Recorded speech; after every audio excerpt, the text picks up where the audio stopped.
Hey everyone, before we move on with today's video, I would like to just take a minute or two of your time to discuss something that's been on my mind for quite some time now, and that is the topic of depression. So as you all would know, I interact with a lot of people, and in recent times, I would have interacted with several people who would have been suffering from some serious depression. Now, these people are feeling a bit better than they were previously. However, the fact remains that depression is an ongoing thing. So a lot of people around the world, a lot of good people at that, suffer from depression on a daily basis, and this really does suck. So if we want to make a change in this world, if we want to make a difference, it starts with you, it starts with me. So what I'd like to ask of you guys today is just to take a minute or two of your time every day to check up on those around you, whether it be your friends, your neighbors, your family, anyone in general that you see looking a bit down or seeming to just isolate themselves a bit too much. Just try to look out for them. Take some time and ask them, how was their day? How are they doing? What are they up to lately? Anything like that. Just let them know how much they mean to you, and let them know that they do mean something in the world and they are not worthless in any way at all. So if you guys could just do that, I'm pretty sure a number of people out there would really appreciate it, and it could make a difference. Even if just a little change can make the world a bit of a better place for everyone. So anyways, let's get on with today's video. I hope you guys enjoy.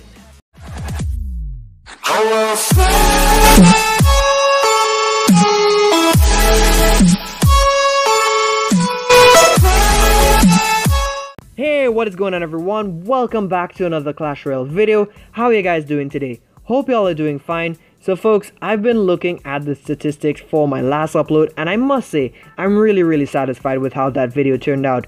At the time of recording this, it would have had around 223 views as well as 23 likes. So I must say folks, that is pretty darn awesome for a video that was not a tech guide. So I'm really glad you all enjoyed that. For those of you who are new to the channel basically right now, I'm referring to a video where I explained why I felt as though I had a key part to play in the creation of the Magic Archer card concept. I laid out what facts I had and explained them as best as I could. So whether you choose to believe the evidence that I presented to you or not, that's totally up to you guys. However, I still think that I did help create this card. Now, if you guys are interested in checking out the video, I would leave a link to that in the description down below for you guys to check out when you're done with this video. So anyways, the deck guide that we're covering today is gonna be a Golem, Flying Machine, Goblin Hunt deck. Now recently, Flying Machine and Goblin Hunt usage rates have been skyrocketing, and I must say, I love both cards in the same deck. It's really awesome.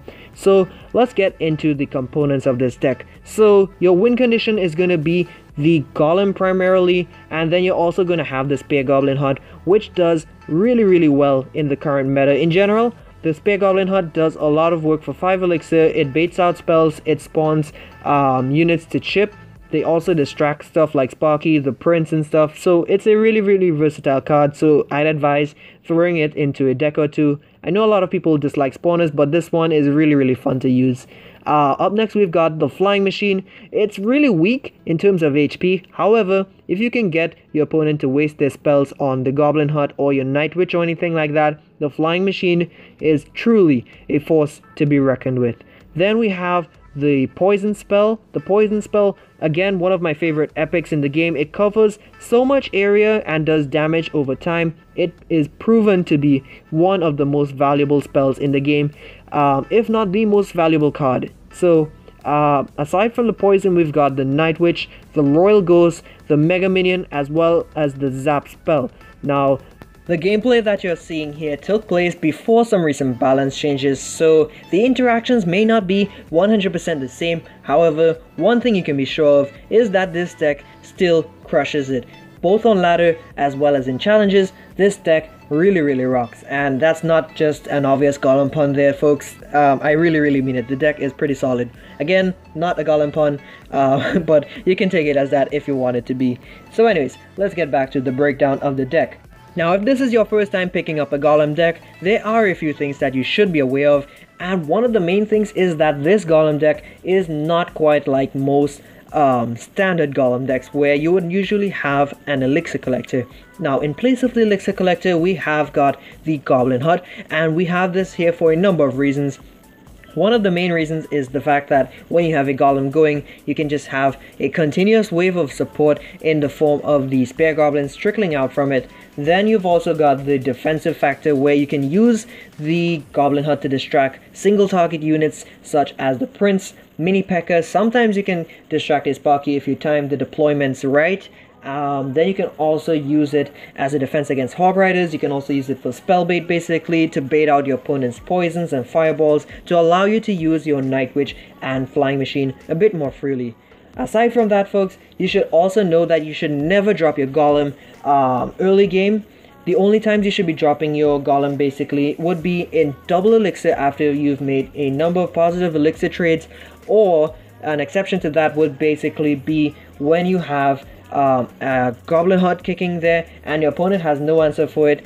Then you can try to save up for a golem and make a golem push. Now do know that you should never overcommit in your golem pushes, especially in the first ones if it's early in the game and not in double elixir, because if you start making a golem push against the wrong decks such as a hog rider deck or maybe a minor control deck, sometimes your opponents can really punish you in the opposite lane. Maybe not so much with the minor control, but you get the idea. If it's like a bridge spam deck, they'll send a battle ram, ice spirits, fire spirits, a bandit, all kinds of stuff on the opposite lane, and you will be vulnerable to losing a tower or suffering a lot of damage. Now this is a beatdown deck primarily, so you can absorb some damage, but know when you should take some damage and when you need to defend. That is an important skill you need to have as a player, because if you don't know when to defend or when you should attack, you're going to run into a lot of problems.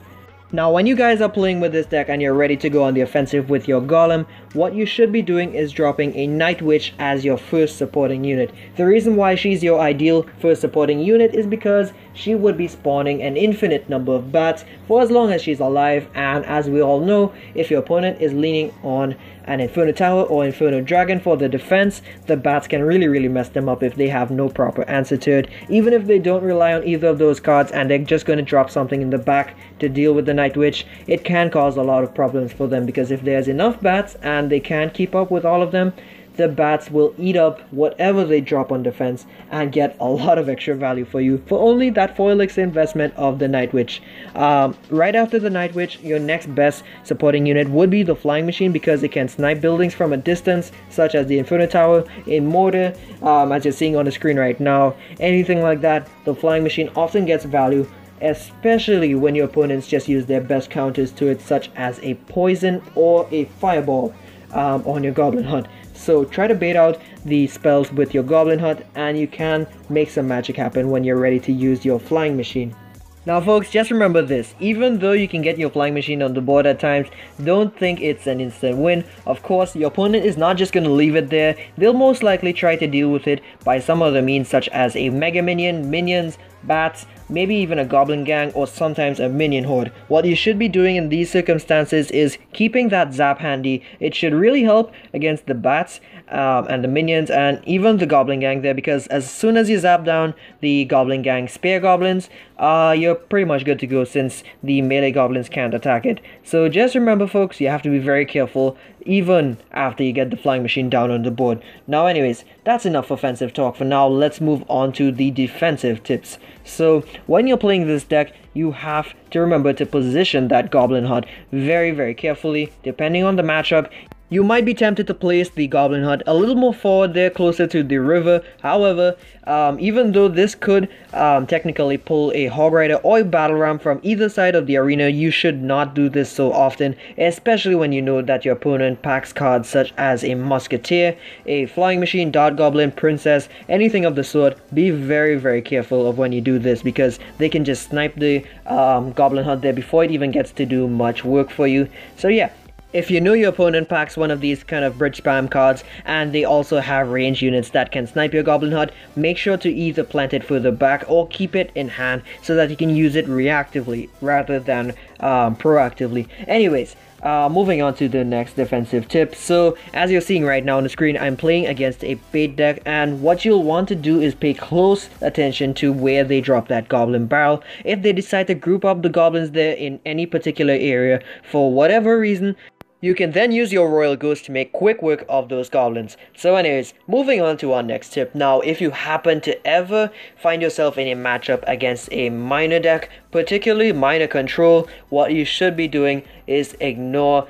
the minor from time to time. Just make sure that you address the supporting units first if you're defending, because the supporting units are truly where the damage would be coming from in any minor control deck there, because the minor chip damage is nice and all, but at the end of the day, if a minor is supporting something like skeletons, spear goblins, anything like that there, those supporting units will deal more damage than the minor itself. So focus on defending those first. You can ignore the minor maybe, or defend him after. Whatever the case, just prioritize whatever's behind the minor first.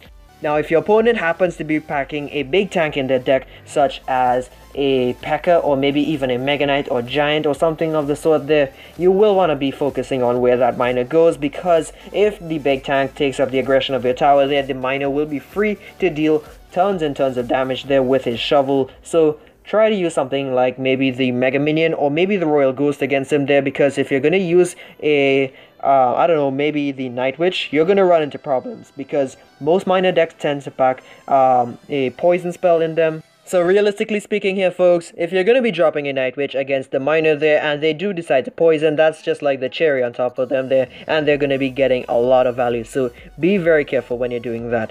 Anyways guys, the last defensive tip that I'd have for you all here today would be to keep that Mega Minion in hand, just in case your opponent has something like maybe a Baby Dragon, a Flying Machine, an Inferno Dragon, or maybe even a Mega Minion of their own. Now, you will want to be careful when you're fighting an opponent who has an Inferno Dragon, because if the Mega Minion is fighting the Inferno Dragon mano-a-mano, it can be problematic for you, because if the Mega Minion is fighting it alone and it does not get any assistance, well, let's just say this, the Inferno Dragon will win. So be very careful of that, folks.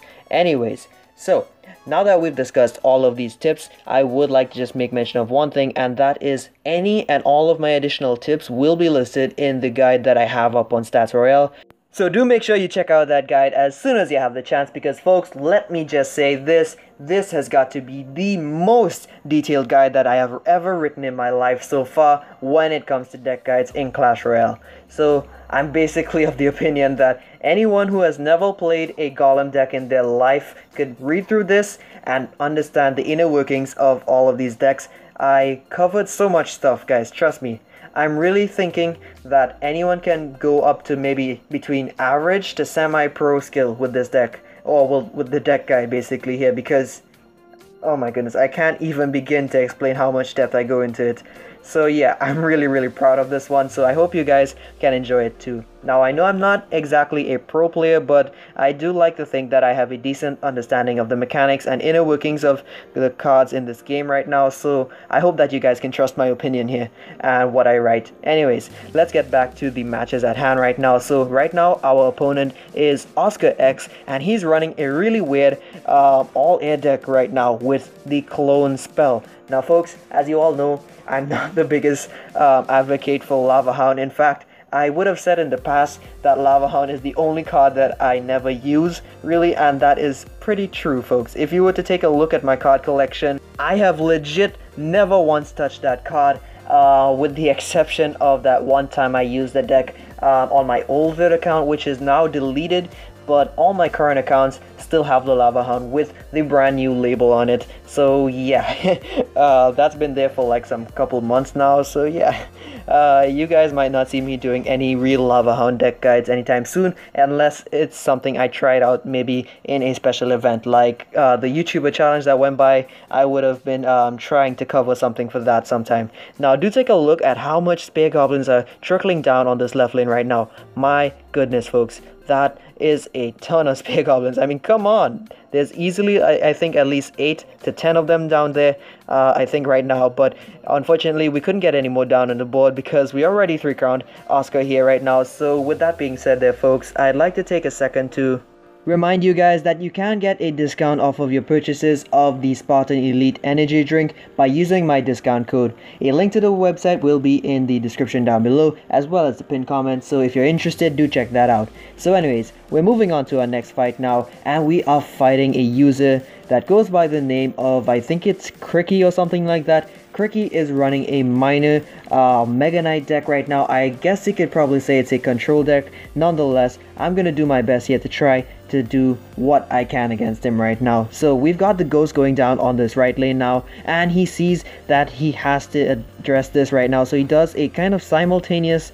defense there. He uses the miner there as well as the goblins on defense there, so I'm assuming he's using the miner there just to tank, and then he used the goblins to boost the Ghost down.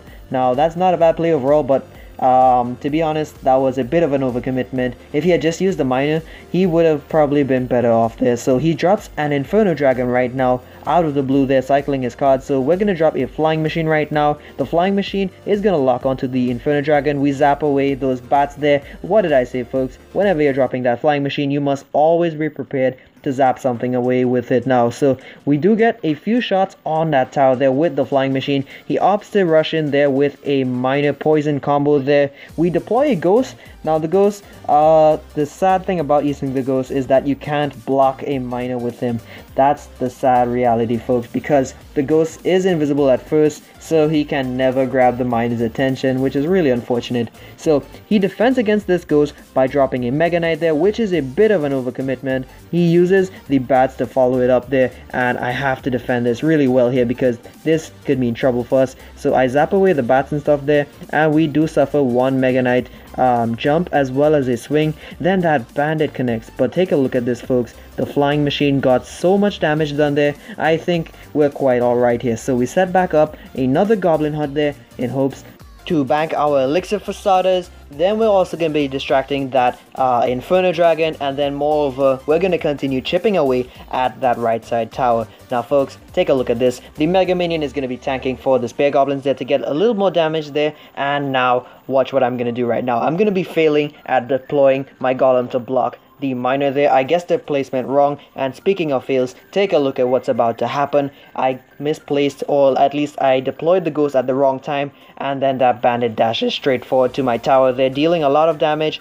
And to make matters worse, he tries to bait out my zap there by rushing with the bats as well. However, I quickly picked up on that there and kept my zap for the Inferno Dragon. Now, I know the zap looks kind of bad there, but in retrospect here, the Inferno Dragon does not manage to kill our Golem. So the Golem does make his way to the King Tower there. The Flying Machine locks on. The Bandit doesn't really get to live that long as well, so she dies quickly as well. And the Mega Minion then locks on to the Crown Tower there. So what am I saying? Not the Crown Tower, the King Tower. So we deploy a second Flying Machine while my opponent was poisoning, and we managed to walk away pretty good there with the 3 crown there. My opponent throws a laugh there, knowing that he could have won that game, and he was probably salty about it there. I mean, I would have been too, right? Because look at the tower. It was at 222 HP. So yeah, that was pretty darn scary for me because he could have used a miner at any point in time to take me out. However, we pushed just in the nick of time there because he didn't have enough time to deploy the miner. So right now we're going to be fighting Dantalenten, I guess that's his name there. I'm really sorry, dude, if I butchered your name. That's kind of what I do here on the channel, so yeah, that should be expected. So he drops his skeleton army right now to quickly take out our Royal Ghost. A great play by him there because the skeleton army perfectly counters the Royal Ghost. It's really funny though. The Royal Ghost has that nice splash range, well, the splash damage, and he still can't take out the skeleton army. There's just one too many dudes for him to handle. So we're going to be starting off a Night Witch in the back, and he's going to be countering it with his giant skeleton. Now folks, the next play that I'm about to do is going to be seriously questionable. This footage was probably one of the first fights that I had with the deck, to be honest, like probably like my first or second ever. So I decided, you know what, let's try to keep that giant skeleton in place there by dropping a Golem there, distracting it long enough, and he reveals now that he has the Inferno Dragon. So what am I gonna do, folks? I'm gonna zap the Inferno Dragon right now there while my Spear Goblins do their best to help kill it there. We do a decent job at that, and the Golem does make it to the tower, dealing a little bit of damage but not too much altogether there. So we have to deal with this E-Wiz right now. The Inferno Dragon is still kicking there, and it does almost kill my Mega Minion. So take a look at this right now. My opponent unloads 10 elixir right now at that left side bridge there for no apparent reason. And he rushes with the Elite Bobs and the Hog Rider there, but the Hog Rider does not get any swings at all there. So I feel pretty good about that there. I know that he was going to rush with the Skeleton Army for that defense there, but I felt that I could leave it there, because by the time I cycle to my Zap, they'd already be dead. So yeah, it's a good thing I made that call there, because if you take a look at the elixir bars right now, I'm actually really down on elixir. So that's pretty horrible, to be honest. I need to be up on elixir to be able to do this properly. So it's double elixir right now. It's also time to drop a golem because of that, and we've also got this goblin hut there kicking. So we've got some pretty decent support units coming out there. I think I lagged out just for a second there, so I couldn't deploy the Royal Ghost in time there. So yeah, those E-Bobs get to my tower, dealing quite a bit of damage. We lost our left side tower there, but in the meantime now we are trying our best here to take out that right side tower. So the flying machine is doing a great job right now at taking out all of his defenses. So we do manage to get it to connect to the tower there. He tries to drop a giant skeleton to soak up the damage, but unfortunately it is just too little, too late. He zaps our flying machine and our Mega Minion to retarget to the giant skeleton. However, the flying machine does a great job at hitting that tower previously there, so we were able to come back into the game with just a poison there. Albeit it is an expensive trade-off there, but it was well worth it to keep alive in this match. So now folks, this is where the true battle begins. I'm going to be chipping him down right now with the goblin hut there. We're going to get some spares in every now and then. He drops an E-Wiz to try to block this, so I'm going to use my Mega Minion to make quick work of that there. We're spacing out our units a little bit here so that he can get seriously good fireball value all at once there. So he is trying once more to soak up all the damage with his giant skeleton, which is not a bad idea. However, he's going to lose that giant skeleton there. Right now we're focusing on defending those elite barbarians right now with our goblin hut and our night witch there. He does zap away the bats and stuff there, which isn't too bad overall. And right now he is going to be dropping a E-Wiz there. So he drops the E-Wiz in hopes to try to get rid of the goblin hut very easily there and cause us a bit of panic. He also baits out our zap, which is quite unfortunate for us, but we're going to keep pushing with our golem, our Mega Minion there, and our flying machine. We're also going to be getting a lot of damage done there thanks to the golem's death damage there. So the golem does a pretty decent job, even though he died to the Inferno Dragon's beams there, which was unfortunate. We do bring down that tower pretty darn low there with the poison spell right now, folks. So he drops us E-Bobs. But at this point in time, folks, no amount of E-Bobs could save him from our wrath. He was at the mercy of that zap spell there. So we break that left side tower there, giving us the 2-1 victory. And now, folks, we're going to be moving on to our final match of today's video. If you guys have made it to this point in the video so far, I'd like if you guys could just comment down below hashtag Golem goes OP. Even though it got the nerf and stuff there. So yeah, just comment that down below so you can let me know if you've been watching the video almost to the end, at least right now. So anyways, moving back to the match. So my opponent starts off in mortar there to try to snipe away at my goblin hunt there, which was a pretty good move overall there. He's got decent defense here with the bats and archers, but the flying machine now is going to be able to take out everything there, and we don't take any damage whatsoever. So I'm feeling pretty confident about the matchup so far right now. We're getting some decent damage done on the right side there with the goblin hunt there, but the flying machine did do some more damage on the left side there. So depending on how this works out here, we might even switch lanes, to be honest. Now, as you can see here right now, I dropped a Night Witch all the way in the back there, and my opponent does not hesitate to rocket it down. So what will I do in response to this, folks? Well, I think I'll just drop a nice Goblin Hunt there, knowing that he can't hard counter it immediately. Now, he does have the mortar there. He sets it up on defense, which was not too bad of a play overall. However, his placement of the mortar there does not allow him to connect to our tower there. It's just sniping away at our goblin hut there. Now, it's still not that bad of a trade overall because that was a 4 for 5 trade on his end there. So yeah, I kind of have to just suck it up and continue moving on. So I'm going to be dropping my ghost here. It goes onto his side there. We zap away the bats immediately. We obviously knew they were coming. So he gives us the well played right now. The flying machine still alive after all of this time. So he has to drop the archers there to make sure that it cancels out. So we are going to start off that golem there in the middle of the arena because I made enough trades there so that I could afford to start off the golem push, and right now that mortar does not connect to our tower there. I start off a night witch there, probably not the best of placements there because now the mortar actually can lock onto the tower, but what's one shot on the tower when I can continue with a 3-crown push? Am I right, guys? So we've got the golem going there, we've got the mega minion and the night witch going at the tower, but unfortunately he rockets down our push there. Pretty good play by him overall, and I tried to go ghost in the opposite lane, but he used that knight pretty well and stopped it in its tracks now, so he's back up to the mortar once more. I knew that he was going to deploy it there, so I cycled a flying machine and it locks onto that there, dealing some decent damage. However, my opponent was quick on the draw there with that Ice Spirit and Bats combo, so he did manage to take out our flying machine fairly easily there, and the mortar continues to lock onto our tower. Now he makes a huge mistake and begins to rocket cycle. Now at this point in time, folks, I knew for myself that I could start off a pretty nice push here with my night witch and all of my other troops. However, I have to be careful not to group everything up so that he can rocket it down once again, so that's why I invested with the goblin hut, knowing fully well that the spear goblin hut would continue to spawn the spear goblins as supporting units while my push made its way onto his side there now. So he drops a mortar and stuff to kite the golem right now once again into the opposite lane, but in the meantime, look at this, folks. My night witch locks onto the tower, jabs it a few times, and with the help of the bats we managed to tear down that right side tower, giving us the win once again. So folks, that is going to do it for today's video. I hope you all enjoyed. I am sorry for rambling on so much at any point in time in the video.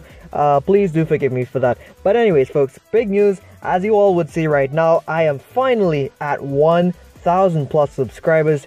Dear God, it's been a really long journey for me, guys. Thank you all so much for the continued support. It truly means the world to me. Now guys, I will be posting the written version of this deck guide on Stats Royale as soon as I can, so not long after this video has been published, it should be up there. So if it hasn't been posted by then, just keep refreshing that page. Hopefully it'll turn up at some point in time. So anyways, guys, I do have some plans to put out some special videos to celebrate hitting that 1,000 subscriber milestone. But these videos may be a little bit delayed because, as you all know, exams are closing in on me, so I'm trying to put more time into studying and stuff.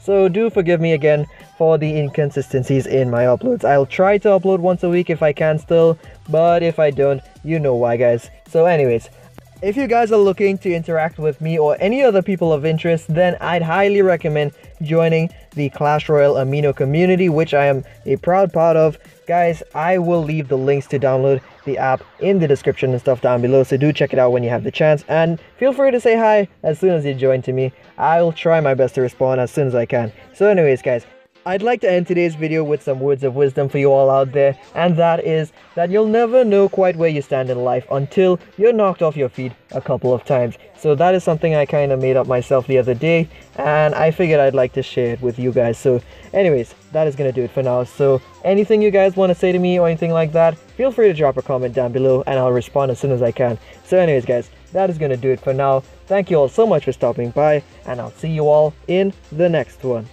Dang, this was a long video.